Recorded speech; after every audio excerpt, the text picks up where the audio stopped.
Es una aportación que nos permite, por un lado, tratar de repensarnos y reubicarnos como especie dentro de este planeta y tratar de repensar el marco de relaciones, tanto en lo económico como en lo social, que nos puede permitir darle la vuelta a un sistema que yo voy a defender, que se ha construido en torno al lucro, al beneficio y a la ganancia, para poner lo que es el bienestar de todos y todas en el centro del interés, en el centro de la vida, ¿no? Lo mencionaba, no se quedaba de soslayo anteriormente, pero lo repito de forma muy gráfica, muy sintética quiero decir. Si pensamos en cuáles son las dependencias materiales que sostienen la vida humana, nos encontramos con una clara ecodependencia. Es imposible pensar en la vida de los seres humanos al margen de la naturaleza, entre otras cosas porque somos naturaleza, y la ecodependencia nos lleva directamente al asunto de los límites. Existen recursos que llamamos no renovables, que son susceptibles de uso hasta que se agotan, existen otros recursos que llamamos renovables, como el agua, como la capa de ozono, la fertilidad del suelo, que efectivamente se regeneran, pero que no se regeneran a la velocidad que le gusta al sistema capitalista, sino a la velocidad de la propia evolución de la naturaleza y por tanto también tienen límites. Y lo que sucede es que en un planeta físicamente limitado nada se puede plantear crecer indefinidamente. Ni un bosque de roble, ni una arrecife de coral, ni una ciudad, ni por supuesto el conjunto del sistema económico en el que vivimos. No se puede plantear crecer indefinidamente. Y la situación que afrontamos en el plano ecológico es el resultado de estar realizando una extracción de materiales, una emisión de residuos y una alteración de los propios recursos de la naturaleza, tratando de hacer crecer un sistema económico como si no fuera dependiente de los recursos naturales que lo sustentan. Además, decíamos, somos seres interdependientes. Los seres humanos vivimos encarnados en cuerpos que son vulnerables, en cuerpos que se enferman, que se envejecen, que se mueren, y hemos articulado culturas que no miran ni el envejecimiento, ni la diversidad funcional, ni la muerte, viven de espaldas a ellas y tratan el cuerpo como si fuera una especie de mercancía más a la que se le pide estar siempre nuevo y flamante, ¿no? Escondiendo un poco esta alteración de la pretensión, digamos, de inmanencia o de trascendencia del cuerpo. Bueno, me quiero detener ahora un momento en tratar de explorar cómo hemos podido llegar a construir una economía y una sociedad que vive de espaldas a las dependencias materiales que tiene la vida humana. Cómo hemos podido llegar a construir un modelo de sociedad que ignora precisamente aquello que nos mantiene vivos. Y yo creo que aquí hay algunos elementos simbólicos que tenemos que tener en cuenta y que a mi juicio tenemos que trabajar en todos los órdenes de la vida y cuya mitología está plenamente inoculada en el conjunto de los libros de texto, en el conjunto del currículum, en el conjunto de todo lo que se pretende que chicos y chicas, niños y niñas aprendan en la escuela, por supuesto en el conjunto de toda la sociedad, ¿no? Pero que aquí la escuela y la educación funcionan como órgano reproductor de este modelo que, como vayamos como vamos, nos conduce a una situación bastante complicada, ¿no? Bueno, de una forma así sintética, luego si queréis en el debate podemos entrar un poco más. Pensemos en algunas de las nociones que articulan y que manejamos cotidianamente, ¿no? La noción de producción. La primera vez que se habla de producción dentro de lo que es el conjunto de la ciencia económica obviamente no ha existido siempre. Como tal ciencia se empezó a hablar de ella en el siglo XVII. La primera vez que se habla de producción lo hace una escuela de economistas, que son los fisiócratas, que vinculaban la producción con la regeneración de la naturaleza con ayuda del trabajo humano. Llamaban producción a la agricultura, llamaban producción a la pesquería, llamaban producción a la producción forestal. Es decir, era aquello que la naturaleza era capaz de ir regenerando y que se hacía acrecentar un poquito con la ayuda del trabajo humano, es decir, con el trabajo de la agricultura, con el trabajo del pescado, lo que fuera, ¿no? Y que podía ser cíclica siempre y cuando no te cargaras la base que lo mantenía, es decir, tú podías pescar mientras respetaras los caladeros y su capacidad de regeneración. Una vez que habías arrasado con ello, pues no había manera de volver a pescar, ¿no? Esta idea de producción se va transformando a lo largo del tiempo, tanto con la escuela clásica, Marx, por ejemplo, es un pero sobre todo con la escuela neoclásica, que es la que tenemos hoy vigente, ahora, vamos, súper viva, y es la que la economía, que los expertos que salen en televisión diciendo que no hay remedio, que no hay otra alternativa ante los recortes en lo que estamos viviendo, ponen en práctica. Y nos vamos a detener en marcar algunos elementos de este concepto de producción. En primer lugar, la economía neoclásica resalta que solamente tiene valor económico aquello que puede ser expresado en términos de precio. Es decir, solamente forma parte del campo de estudio económico lo que puede ser expresado en términos monetarios. Pensemos en las cosas que hemos estado comentando. ¿Cuánto cuesta la polinización? ¿Cuánto cuesta el ciclo del agua? ¿Cuánto cuesta parir? ¿Cuánto cuesta una vejez que merezca la pena vivirse? Es decir, hay un montón de procesos naturales que no tienen precio ni se le puede poner. Y como no lo tienen, no forman parte del campo del estudio económico. Esta reducción del concepto de valor simplemente al concepto de precio, lo que hace es transformar radicalmente esta noción de producción. Si producción anteriormente era obtener bienes y servicios que necesitábamos para satisfacer las necesidades humanas, es decir, era obtener aquello que necesitábamos para estar vivos, cuando reducimos todo a la vara de medir del dinero, la producción ya no son los bienes y servicios que necesitamos para satisfacer necesidades. La producción es el incremento de los agregados monetarios que se van produciendo en la actividad económica. Es decir, el Producto Interior Bruto se expresa en términos de crecimiento monetario. ¿Qué peligro o qué cambio cultural provoca esto? Pues que si medimos la producción en euros, dejamos de preguntarnos sobre la naturaleza de lo que se produce. Llamamos producción a fabricar bombas de racimo y llamamos producción a cultivar trigo. Ambas cosas en nuestro sistema se llaman producción. Y como solamente se miden en términos monetarios, celebramos su crecimiento independientemente de aquello que se produzca y para quién se produzca. Si la producción de bombas de racimo hace crecer la economía, es una buena producción. Y así hemos llegado a articular una serie de instrumentos económicos que no solamente ocultan cosas fundamentales para la vida, es decir, dentro del Producto Interior Bruto no suma todo el trabajo gratis, no remunerado que se hace dentro de los hogares. Dentro del Producto Interior Bruto no suma que las personas estén sanas, pero sin embargo que las personas estén enfermas y compren medicamento sí que suma como riqueza. Y lo que hace crecer la economía es que compremos muchos medicamentos. La paz entendida como ausencia de conflicto no suma en el Producto Interior Bruto, pero la guerra suma muchísimo. Es decir, tenemos instrumentos económicos que no solamente no contabilizan cosas esenciales, sino que llegan a contabilizar la propia destrucción como si fuera riqueza. La producción ha dejado de estar ligada a la satisfacción de necesidades y está ligada al incremento de los beneficios, con la idea de que esos beneficios, si existe un sistema justo, se puedan repartir y algo le caiga a todo el mundo, ¿no? Pero se ha cortado como el cordón umbilical, digamos, que uniga la economía con el conjunto de la materialidad de los cuerpos y la tierra, ¿no? Desde el punto de vista feminista, esto tiene también una trascendencia fundamental, porque una vez que encerramos la producción en un espacio aislado del conjunto de la vida, que es el espacio de la esfera mercantil, de lo que se expresa en términos monetarios, todo lo demás, todo lo que hay fuera y no se expresa en términos monetarios, deja de existir. Y se produce una ruptura, una especie de divisección social brutal entre lo que se llama mundo de la economía, mundo de la producción, y lo que se llama mundo de la reproducción, que es todo lo demás que tiene que ver con la vida, con la reproducción de los cuerpos vulnerables, con los procesos ligados a la democracia, es decir, lo que estamos haciendo aquí es reproducción social y no tiene reflejo en las cuentas del sistema, ¿no? Todo eso deja de formar parte del campo de estudio económico. Y empezamos a llamar trabajo solo a lo que se hace en ese subconjunto de la vida, a cambio del salario. Y lo demás, todo el resto de labores, se llaman sus labores o ni se llaman.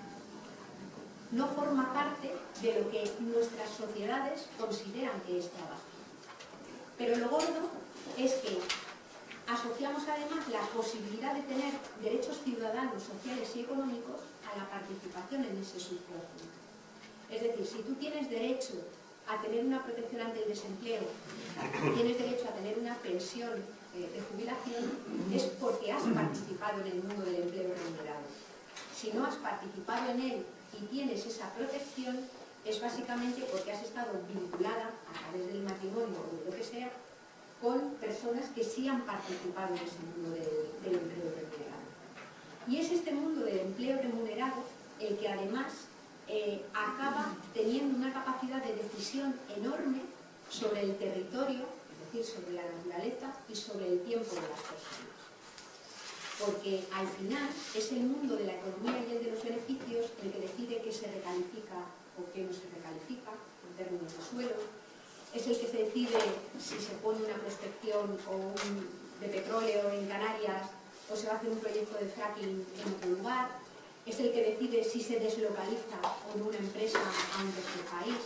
Es decir, es el que decide cómo se organiza el conjunto del territorio que nos sustenta y también la vida de las personas, porque es el que pone horarios y obliga al resto de la sociedad a acoplarse a los horarios que le vienen bien al mercado. Y tengamos en cuenta que este mundo de la esfera mercantil no se organiza en torno a la satisfacción de las necesidades de las personas ni tiene por objetivo su bienestar, tiene por objetivo el crecimiento económico, suponiendo que es en otros ámbitos de la sociedad, en la política o en la familia, donde nos preocupamos por el bienestar de la gente. Es decir, que a nuestro juicio lo que se hace es delegar una decisión fundamental sobre el territorio, sobre el tiempo y sobre la vida a un sector de la vida que curiosamente no tiene por principal objetivo para nada el bienestar de la gente, sino el lucro y el crecimiento económico, ¿no? Desde el ecofeminismo se ha coincidido en caracterizar el conjunto del sistema económico capitalista utilizando la metáfora de un iceberg. En la parte que flota por encima del agua, la que se ve, está todo lo que se compra y se vende, todo lo que tiene reflejo en los indicadores económicos, está el salario, y sin embargo, en la parte de abajo, con un tamaño mucho más grande y sosteniéndolo de arriba, nos encontramos pues, con la extracción de materiales de la naturaleza, el deterioro de los ciclos naturales, la utilización de cantidades ingentes de territorio y la incautación de una cantidad tremenda de horas de trabajo que en el marco de las casas, en el marco de los hogares, muchas mujeres realizan para poder, entre otras cosas, fabricar una materia prima básica para el proceso productivo que es la mano de obra. Porque la propia empresa, bajo su propia lógica, no podría pagar nunca lo que cuesta la regeneración de la propia mano de obra. Es decir, si echáramos cuentas en términos estrictamente económicos de lo que nos puede plantear en esfuerzo, en trabajo, en inquietud, en angustia a veces, fabricar una persona dispuesta a ir al mercado de trabajo y vemos lo que se le paga hoy si consigue trabajo, pues vamos, es que ni de coña, bajo su propia lógica, el sistema capitalista podría sostener este modelo, ¿no? Bueno, pues si insisto en esto, es básicamente porque el conjunto de este sistema económico y la cultura que se ha generado está absolutamente inoculado en el ADN de la sociedad y también en el de la educación. Insisto en que cuando hicimos el currículum oculto de los libros de texto, a lo que nos dábamos cuenta es que los libros de texto en general eran una inyección de capitalismo neoliberal en vena brutal, escondido en los libros de economía, escondido en los libros de inglés, escondido en los libros de matemáticas, escondido absolutamente en todos los resquicios, ¿no? Y estos libros de texto, independientemente de que luego muchos seamos críticos con el uso del libro de texto en el aula, no reflejan más que el conocimiento mayoritario que nuestra sociedad considera que es el adecuado e incluso neutral para que nuestros niños y niñas trabajen. Son el reflejo de las páginas salmón del país, son el reflejo de lo que contienen la mayor parte de nuestros informativos, ¿no? Y a eso es a lo que le tenemos que dar la vuelta, porque es que nos va la supervivencia en ello, ¿no? Tenemos que intentar de alguna manera ayudar primero a que nosotros mismos miremos de otra manera, ¿no? Pero ayudar también a favorecer esa mirada diferente sobre lo que tenemos alrededor, ¿no? Por tanto, tanto, vivimos en un sistema que cuando crece, crece como un tumor devorando todo lo que tiene alrededor, pero cuando no crece, nos encontramos con 6 millones de personas paradas ahora mismo y la situación tremenda que estamos viviendo. ¿Qué se plantea desde el ecofeminismo, no? Pues si miráramos la organización material de la economía, planteándonos 3 preguntas, que son sencillas, podríamos articular otro sistema radicalmente distinto. Las preguntas serían: ¿qué necesidades hay que satisfacer para todos y todas? Porque nuestro sistema nos habla de necesidades, habla de demandas, y solamente puede demandar quien es solvente para poder demandar. La segunda pregunta sería: ¿qué hace falta producir para satisfacer esas necesidades? Porque no todo lo que se produce sirve para satisfacer necesidades. Y la tercera sería entonces: ¿cuáles son los trabajos socialmente necesarios? Y esto yo sé que es súper chungo decirlo con casi 6 millones de personas paradas, pero no todos los trabajos son socialmente necesarios. Hay algunos que son socialmente indeseables y que hay que tratar de reconvertirlos cuanto antes, porque si no se reconvierten, puede llegar un momento en el que sea físicamente imposible reconvertir el conjunto de la economía. El petróleo que queda y los minerales que quedan hacen falta para fabricar molinos, para fabricar placas y para cambiar radicalmente el estilo material de vida. Si se sigue de alguna manera derrochando de esta manera, nos podemos encontrar en un momento en el que ya directamente sepamos que hay partes importantes de la gente que se van a quedar fuera. Hay mucha gente que plantea que hemos pasado de un capitalismo de la explotación a un capitalismo de la exclusión, en donde cada vez son menos las personas que acceden a los mínimos y sostienen sus estilos de vida a costa de que más gente quede fuera, ¿no? ¿Cuáles serían un poco los ejes? Y con el planteamiento de los ejes voy a ir terminando, que tendríamos que tener en cuenta, ¿no? En primer lugar, cualquier tipo de reorganización, y para mí una clave esencial de la educación, insisto, de mayores, de pequeños, de todos, es la idea del decrecimiento material de la esfera económica. Hablo del decrecimiento material, es decir, del uso de materiales y uso de energía. Porque no es una opción, es que el decrecimiento material se está produciendo ya sí o sí. En Irak, cuando los ejércitos de España, Estados Unidos e Inglaterra invadieron, se produjo un decrecimiento en 2 meses, de ser el país que tenía un mayor consumo per cápita de petróleo, porque tenían allí los pozos, a ser uno de los países que tienen unos niveles de uso energético de la Baja Edad Media. Y se produjo sin transición, se produjo por la vía violenta, se produjo por un desgarro y un dolor que todavía estamos viendo las consecuencias que tiene, ¿no? Es decir, que el decrecimiento de la esfera material de la economía es un dato que pone los límites del planeta encima de la mesa. Y solamente hay 2 maneras de decrecer. Podría haber dicho de una forma quizás un poco exagerada, ¿no? Una es una vía ecofascista, que es una vía en la que aquellos que tienen poder económico, político y militar pueden seguir sosteniendo su estilo de vida a costa de que cada vez más gente quede fuera. Y la otra vía es una vía de reconvertir el conjunto, de conseguir un movimiento de mayorías que apueste por una reconversión planificada del modelo, por una reconversión justa, y esto pasa por interiorizar algunos valores que están profundamente ausentes en nuestro marco cultural. Y me voy a referir a una palabra que siempre el ecologismo ha utilizado hasta que se la apropió Rajoy y le dio la vuelta, que es la de la austeridad. Es decir, la austeridad no es la resignación ante el expolio. La austeridad es el vivir con menos materiales y menos energía. Y eso es un elemento que yo creo que es clave, ¿no? La noticia buena es que hay muchísima propuesta elaborada para hacer el cambio de modelo productivo. En universidades, en sindicatos, a escala estatal, a escala municipal, incluso algunas propuestas a escala europea. Es decir, que no es verdad que no haya alternativa. No voy a ser ni tan ingenua ni tan vendemotos de decir que existe un plan de ruta completamente diseñado. Existen propuestas que seguramente habrá que depurar, serán incoherentes unas con otras, habrá que probar y reconvertir y remodelar, ¿no? Pero existe propuesta, no es verdad que no haya.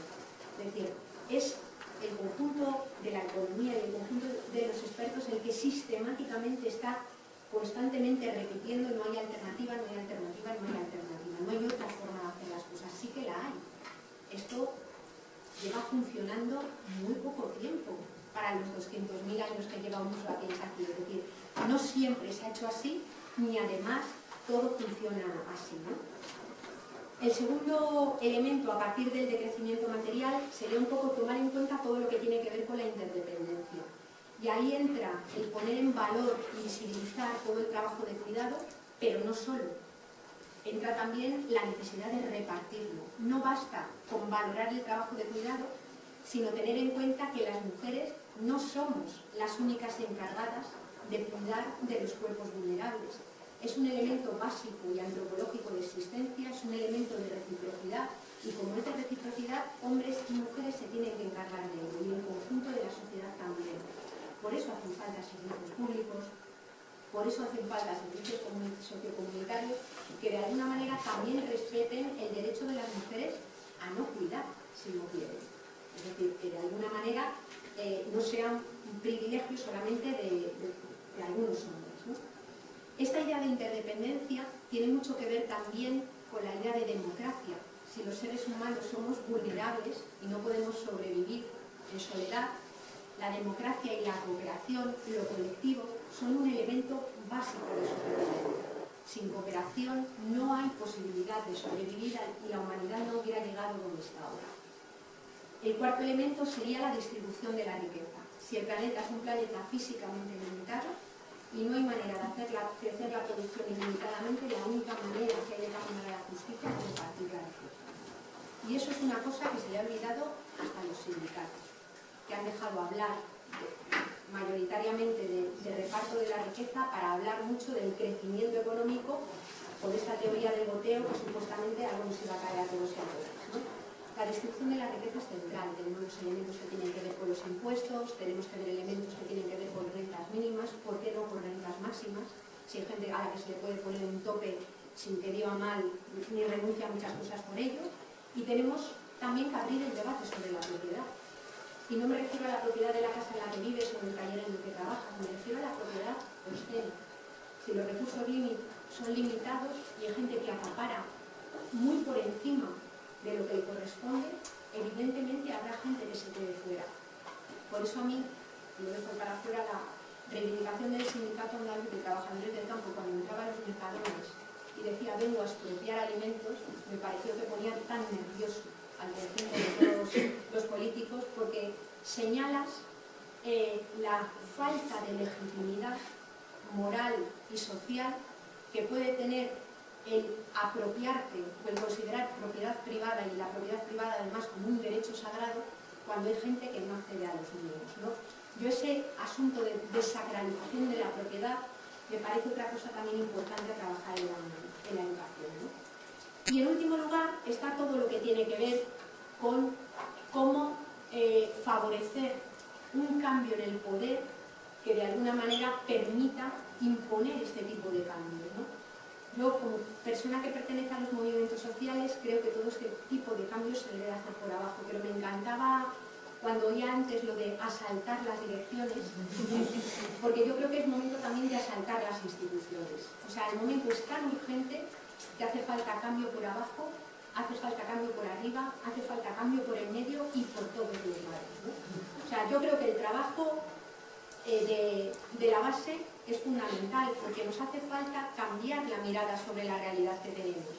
Si llegara la agrupación sociopolítica de nuestros sueños a hacerse con la institución e hiciera lo que hay que hacer poniendo límites al consumo de recursos, metiendo otro tipo de impuestos y tal, si una buena parte de la ciudadanía no entiende el porqué de esos cambios, podrían durar una semana los pobres ahí, ¿no? Es decir, que hace falta que se sostenga y se esté dispuesto a pelear en la calle por las cosas que hay que hacer en las instituciones, ¿no? Decís vosotros, la insumisión, la desobediencia civil es una herramienta absolutamente legítima y creo que es importante también enseñar, aparte de tener una mirada crítica con el mundo, saber enseñar a transgredir, saber enseñar a desobedecer a cosas que legítimamente no son morales, ¿no? Cuando tú tienes un sistema político, cuando tienes un modelo de código penal, cuando tienes una reforma de ley del aborto, que son absolutamente inmorales, tenemos que de alguna manera tratar de ayudar a que la gente tenga esta mirada y a favorecer herramientas, creo yo, que de desobediencia civil, ¿no? Y por último, simplemente señalar que yo creo que, por ejemplo, la plataforma de afectados por los desahucios ha sido un movimiento que a mí por lo menos me ha hecho pensar mucho en cuanto a lo revolucionario del método, no diría tanto de la reivindicación, ¿no? Del método. Porque yo creo que ha sido el primer movimiento al cual yo le he visto aplicar esto que dice el feminismo de que lo personal es también político.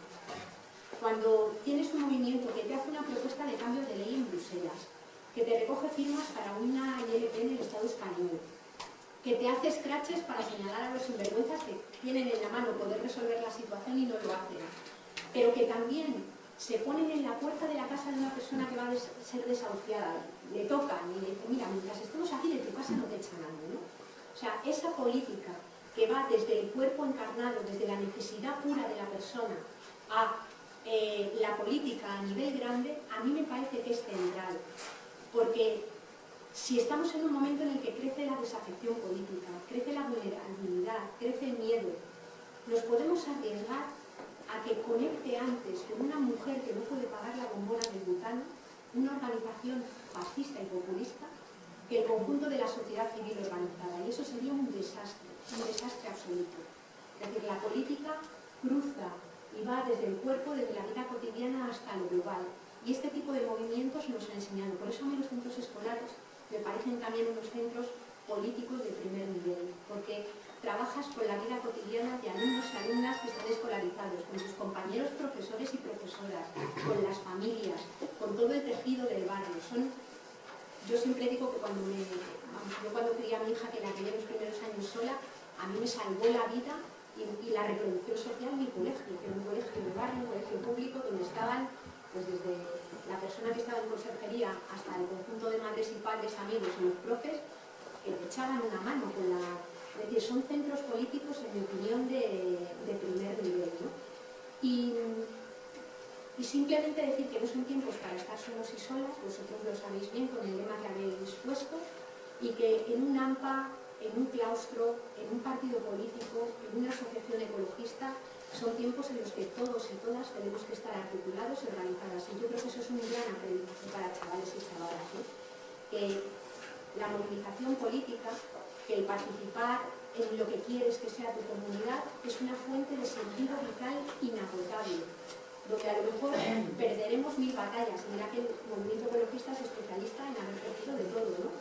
Pero al final, con la enésima carretera que te hacen, aunque sea ilegal, y el enésimo aeropuerto que te hacen con la pasta de la pública que va a las constructoras, que luego pagan los sobresusodichos, al final dices, bueno, mira, igual caminas al colapso, pero vas tan bien acompañado de lo mejor que hay en la sociedad, de la gente mejor que hay, que por lo menos tengo un sentido vital que te hace mirar con ilusión el futuro, mirar con ilusión la lucha y mirar con ilusión en moverte en el mundo en el que vives para transformarlo en un cambiante. Muchas gracias.